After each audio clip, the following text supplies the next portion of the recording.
आप कितने भी अच्छे कर्म कर लो, लेकिन समाज आपके बुरे कार्यों को ही सदैव याद रखता है। इसलिए लोग क्या कहेंगे यह सोचने से बेहतर है कि आप अपना कर्म करें। जन्म लेने वाले के लिए मृत्यु उसी प्रकार निश्चित है, जितना कि मरने वाले के लिए जन्म लेना। इसलिए इस विषय पर शोक मनाना व्यर्थ है।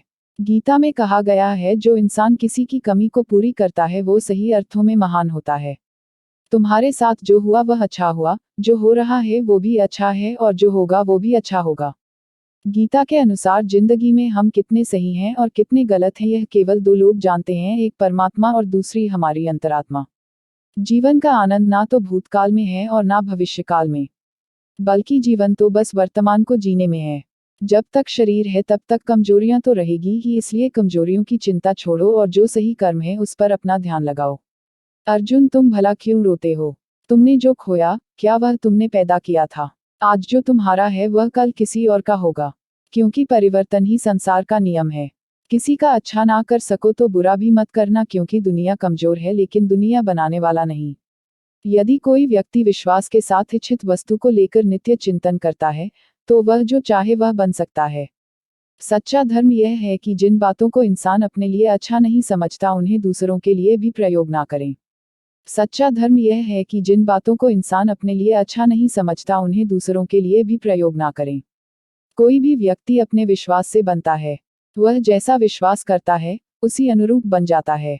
मन अशांत है और उसे नियंत्रित करना कठिन है, लेकिन अभ्यास से इसे वश में किया जा सकता है। मेरे लिए समस्त प्राणी समान हैं। ना तो कोई मुझे अत्यधिक प्रिय है और ना ही कम। लेकिन जो मेरी भक्ति पूरे मन से करते हैं, मैं सदैव आवश्यकता पड़ने पर उनके काम आता हूँ। मन की शांति से बढ़कर इस संसार में कोई भी संपत्ति नहीं है। जो मनुष्य फल की इच्छा का त्याग करके केवल कर्म पर ध्यान देता है, वह अवश्य ही जीवन में सफल होता है। कोई भी व्यक्ति अपने विश्वास से बनता है। वह जैसा विश्वास करता है, उसी अनुरूप बन जाता है। मन अशांत है और उसे नियंत्रित करना कठिन है, लेकिन अभ्यास से इसे वश में किया जा सकता है। मेरे लिए समस्त प्राणी समान हैं। ना तो कोई मुझे अत्यधिक प्रिय है और ना ही कम। लेकिन जो मेरी भक्ति पूरे मन से करते हैं, मैं सदैव आवश्यकता पड़ने पर उनके काम आता हूँ। मन की शांति से बढ़कर इस संसार में कोई भी संपत्ति नहीं है।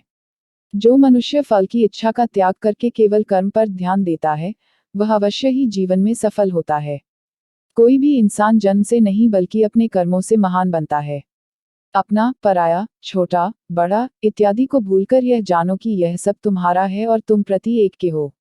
बिना फल की कामनाएं ही सच्चा कर्म है। ईश्वर चरण में हो समर्पण वही केवल धर्म है। जो व्यक्ति क्रोध करता है, उसके मन में भ्रम पैदा होता है, जिससे उसका बौद्धिक तर्क नष्ट हो जाता है, और तभी व्यक्ति का धीरे धीरे पतन होने लगता है। गीता में लिखा है, जब इंसान की जरूरत बदल जाती है तब इंसान के बात करने का तरीका बदल जाता है। इस संपूर्ण संसार में अपकीर्ति मृत्यु से भी अधिक खराब होती है। सदैव संदेह करने वाले व्यक्ति के लिए प्रसन्नता ना इस लोक में है ना ही कहीं और। जीवन में सफलता का ताला दो चाबियों से खुलता है, एक कठिन परिश्रम और दूसरा दृढ़ संकल्प। जो मन को नियंत्रित नहीं करते उनके लिए वह शत्रु के समान कार्य करता है। कठिन परिश्रम से बचने के लिए व्यक्ति को भाग्य और ईश्वर की इच्छा जैसे बहानों के बजाय चुनौतियों का सामना करना चाहिए। गीता में कहा गया है, कोई भी अपने कर्म से भाग नहीं सकता, कर्म का फल तो भुगतना ही पड़ता है। मनुष्य को अपने कर्मों के अच्छे और बुरे फल के विषय में सदैव सोचकर चिंताग्रस्त नहीं होना चाहिए। मनुष्य अपने विश्वास से निर्मित होता है, जैसा वह विश्वास करता है, वैसा वह बन जाता है। जो मनुष्य प्रतिदिन खाने, सोने और आमोद प्रमोद के कार्यों में लिप्त रहता है, वह नियमित तौर पर योगाभ्यास करके समस्त क्लेशों से छुटकारा पा सकता है। जब इंसान अपने काम में आनंद खोज लेते हैं तब वे पूर्णता प्राप्त करते हैं। श्रीमद् भागवत गीता का मुख्य उद्देश्य मानव कल्याण करना है। इसलिए प्रत्येक मनुष्य को सदैव मानव कल्याण की ओर अग्रसरित रहना चाहिए। माफ करना और शांत रहना सीखिए, ऐसी ताकत बन जाओगे कि पहाड़ भी रास्ता देंगे। व्यक्ति को अपनी इंद्रियों को वश में रखने के लिए बुद्धि और मन को नियंत्रित रखना होगा। जो होने वाला है वो होकर ही रहता है, और जो नहीं होने वाला वह कभी नहीं होता। ऐसा निश्चय जिनकी बुद्धि में होता है, उन्हें चिंता कभी नहीं सताती है। किसी भी व्यक्ति को ना तो समय से पहले और ना ही भाग्य से अधिक कुछ मिलता है, लेकिन उसे सदैव पाने के लिए प्रयत्नशील रहना चाहिए।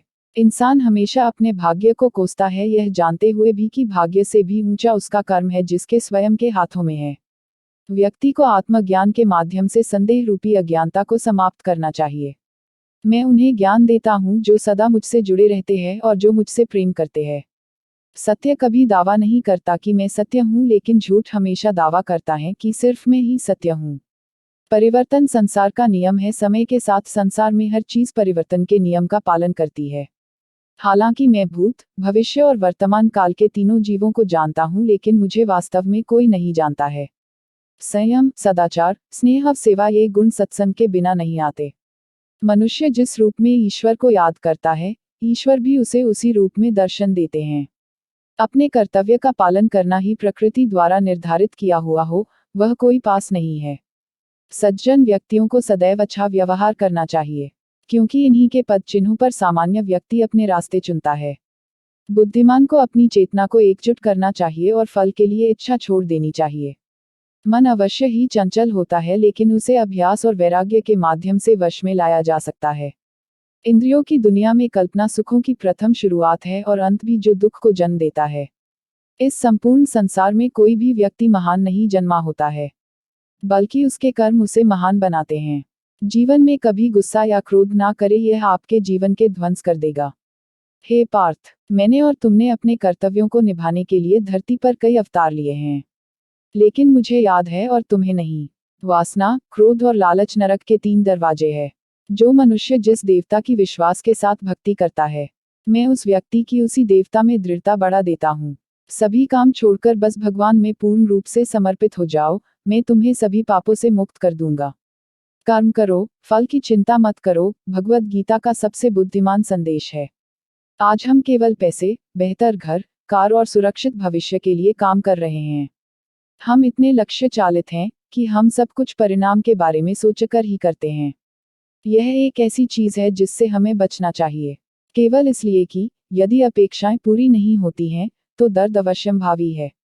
इसलिए काम करते रहें और बदले में कुछ भी उम्मीद न करें। जो व्यक्ति मैं और मेरा इत्यादि की भावना से मुक्त हो जाता है, उसे जीवन में शांति की प्राप्ति होती है। आत्मज्ञान की तलवार से काटकर अपने हृदय के अज्ञान के संदेह अलग कर दो। अनुशासित रहो, उठो और कार्य करो। जिस प्रकार से प्राकृतिक मौसम में बदलाव आता है, ठीक उसी प्रकार से जीवन में भी सुख दुख आता रहता है। वह कभी स्थायी नहीं रहते हैं। इस जीवन में ना कुछ खोता है, ना व्यर्थ होता है। जो लोग परमात्मा को पाना चाहते हैं, वह ब्रह्मचर्य का पालन करते हैं। भगवान श्री कृष्ण कहते हैं कि मैं इस संसार की सुगंध हूँ, अग्नि की ऊष्मा हूँ और समस्त जीवित प्राणियों का आत्मसंयम हूँ। बुद्धिमान व्यक्ति कभी भी कामुक सुख में आनंद लेते हैं। वह सदैव मोक्ष की प्राप्ति में लगे रहते हैं। वह जो सभी इच्छाएं त्याग देता है, उसे शांति की प्राप्त होती है। संपूर्ण संसार में जब अधर्म और पाप बढ़ता है, तो मैं धर्म की पुनः स्थापना के लिए धरती पर अवतार लेता हूँ। जैसे अंधेरे में प्रकाश की ज्योति जगमगाती है, ठीक उसी प्रकार से सत्य की चमक भी कभी फीकी नहीं पड़ती। इसलिए व्यक्ति को सदैव सत्य बोलना चाहिए। मैं सभी प्राणियों के हृदय में विद्यमान हूँ। जो व्यक्ति मृत्यु के दौरान मेरा नाम लेता है, वह सदैव मेरे ही धाम को प्राप्त होता है। इसमें कोई शक नहीं है। ऐसा कुछ भी नहीं, चेतन या अचेतन, जो मेरे बिना अस्तित्व में रह सकता हो। परिवर्तन ही इस संपूर्ण संसार का नियम है। इसलिए व्यक्ति को कभी अपने वर्तमान पर घमंड नहीं करना चाहिए। जिसने जन्म लिया है उसकी मृत्यु निश्चित है और मृत्यु के पश्चात पुनर्जन्म भी निश्चित है। मनुष्य का संपूर्ण शरीर 5 तत्वों से मिलकर बना है: अग्नि, जल, वायु, आकाश और पृथ्वी। और अंत में उसके शरीर को इन्हीं पंचतत्वों में ही विलीन हो जाना है। व्यक्ति को अपने आप को सदैव ईश्वर को समर्पित कर देना चाहिए। तभी वह दुखों, चिंता और परेशानियों से मुक्त रह सकता है। प्रत्येक बुद्धिमान व्यक्ति को क्रोध और लोभ त्याग देना चाहिए, क्योंकि इससे आत्मा का पतन होता है। तुम बिना किसी कारण के चिंता करते हो और बेवजह ही घबराते हो। तुम तो आत्मा हो, जिसे ना तो कोई मार सकता है और ना ही जला सकता है। यही जीवन की सच्चाई है, जिसे प्रत्येक व्यक्ति को जानना चाहिए। न तो यह शरीर तुम्हारा है और न ही तुम इस शरीर के मालिक हो। यह शरीर 5 तत्वों से बना है: आग, जल, वायु, पृथ्वी और आकाश। एक दिन यह शरीर इन्हीं 5 तत्वों में विलीन हो जाएगा। उम्मीद करते हैं कि भगवान श्री कृष्ण द्वारा बताए गए गीता के उपदेश आपको अच्छे लगे हो। रोजाना भगवत गीता के अनमोल विचार पढ़ने से जीवन में हमें आसानी आती है। हमें कमेंट करके जरूर बताएं गीता के अनमोल वचन, गीता सार के अनमोल वचन पोस्ट आपको कैसी लगी। भगवान श्री कृष्ण आपको आशीर्वाद दे बनाएं।